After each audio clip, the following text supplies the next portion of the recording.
regarding naton kidnapping incident na orok or balibayon na to diretso no na kuan so na busy pa man kami kahapon kay may amo sa line ng mga activities but nagtawag sa amon PNP to help them no na ma-establish kita ng fact. So kay nabuntag amo pa nato nakuhaan naton aton bata no dito sa ato crisis center. So nagkandak pa kita ng interview para makahatag kita ng assessment.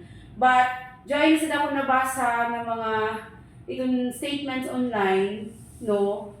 I guess isa ra to ka account na naglaw na itong naglaw ko na ako na fake news, dili mo sa kita dire-diretso mula na fake news. Kaya we have to establish first the facts kung tinuod or dili. Kaya gasud ako maglaong ng fake news. Sa klaro ra lamang gasud. Sumaya sa idyutanan, may ba naka-interview sa ako? Kaya kumambal kita nagkita. Last time na nagkita kita, atong dyan nag-surrender. So, I don't know kung hindi kan, dyan naglaong ako na fake news. Kaya even sa ako own account, friends man ako, ang iban din sa ako Facebook, yabay tingali ako tag-post dito na fake news. And seldom sa ako mag-post sa ako personal account, bahin sa ako trabaho. Kaya dyan may amo official na in Facebook na page. So, sa amo na part, di naman kita diretso mulaong na fake news, no? Kaya invalidate sa dado nato ang mga statements na ini mga bata, i-establish pa na ang fact. So, anak ko ba, di sa kita excited diretso mag-post sa Facebook or mag-call sa Facebook na amo ini. So, of course, ang ato CTPNP, ang kita sa LGU, nalikamot sa kita, no? Kaya syempre, nag-concern ba sa ng peace and order sa ato sa city. And ganahan na dyan yung tao na biktima. That's alarming ba yasad kung tinuod, no? I have kids. So, sino may dili ma-alarma nandiyan? So, dili kasi pwede na mula ako diretsyo na fake news without validating or assessing kung ano gadyo ka tinuod. We have to establish facts first. Kay, ito, dili sa dyan siya malalim na issue. Kung dili tinuod, di ba mas maradyaw kung dili tinuod? Kay kita tanan matarantar sa kita. Ako personally may mga anak ako. Ako mahibayo kung paggawa sa eskwelahan na sila singon pagkabasa ako ng John. Siyempre matarantar gud ako as a mother. No, a mother as I am. Matarantar ako. Una-una ako nadadyan ako riyan ako mga bata amo John. While nagtrabaho ako nag-eskwela sila paggawa sila. So kung as a social worker and as a mother, personal din sila sa ako kung tinuod or dili. So ako mismo concerned ako nandiyan. So at ito hapon na incident, naghuyat ako ng assessment report na nato psychometrician and social worker sa crisis center kay kaina pa nila na storyan bata.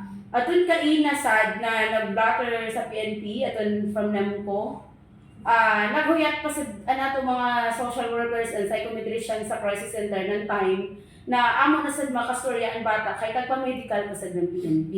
So dili anay kita mo mo diretso pagkuan bitaw no ato na nagklarohon kuno no gud katinuod basta I never said na fake news bisan hain hanapon waya gud ako naglaom na fake news kay dili nato pwede invalidate ang pagbati ng mga bata na biktima kung tinuod gusto sila na biktima ato gusto siya pakisaylo no ato sa gud ko no kung sino dapat manubag na nini kay actually ang kahapon na incident tagtanaw man nato sa CCTV no tagtanaw na nato mga authorities from PNP kay pasalamat kita sa ating syudad, may CCTV kita. So, kung hindi man natin pasakahan ng kaso kung Joy at umakitaan.